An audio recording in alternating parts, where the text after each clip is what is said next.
ओम गणेशाय नमः। नमस्कार दोस्तों, आजकल सोशल मीडिया में रावण का भी फैन बेस बढ़ रहा है और ये देखने को मिल रहा है हमें राम जैसा पति नहीं चाहिए, रावण जैसा भाई चाहिए।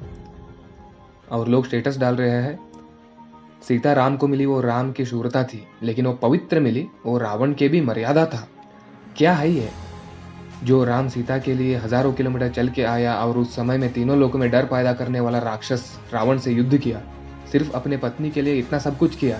लेकिन आजकल के लड़कियों को ऐसा पति नहीं चाहिए, इनको सिर्फ रावण जैसा भाई चाहिए जो अपने बहन के पति को मार डाले और उसे विधवा करे, ऐसा भाई चाहिए।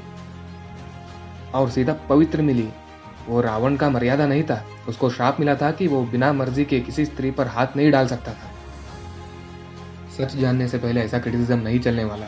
जब ब्रिटिश भारत में आए, सबसे पहले हमारे गुरुकुल को रोकने का प्रयास किया था, क्योंकि उन्हें पता था हमारा विजडम और कल्चर ही हमारा सबसे बड़ा ताकत है, इस देश का फाउंडेशन है।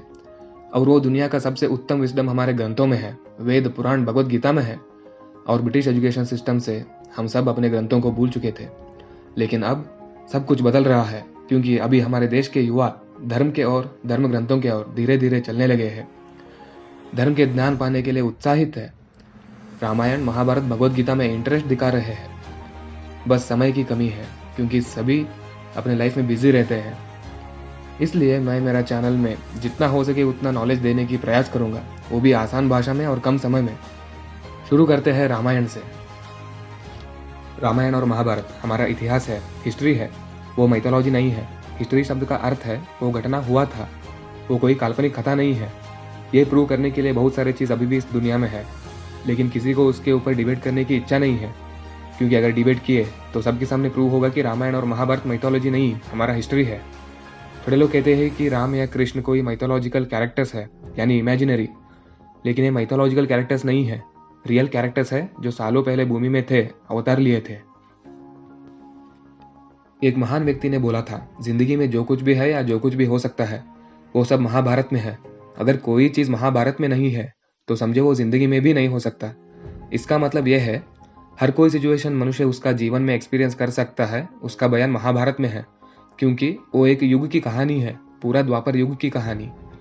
लाइफ का लेसन हमारे ग्रंथों में मिल सकता है, यही हमारा सनातन ग्रंथों की महानता है। ये जीवन के लिए गाइड है, यूज़र मैनुअल है। जैसे हम कोई फ्रिज या टीवी खरीदते हैं तो हमें एक यूज़र मैनुअल देते हैं, ऐसे ही हमारे धर्म ग्रंथ हमारे जीवन का यूज़र मैनुअल है। हमारा हिस्ट्री परंपरा कल्चर जानने के बिना हम सनातनी बोल के स्टेटस नहीं डाल सकते।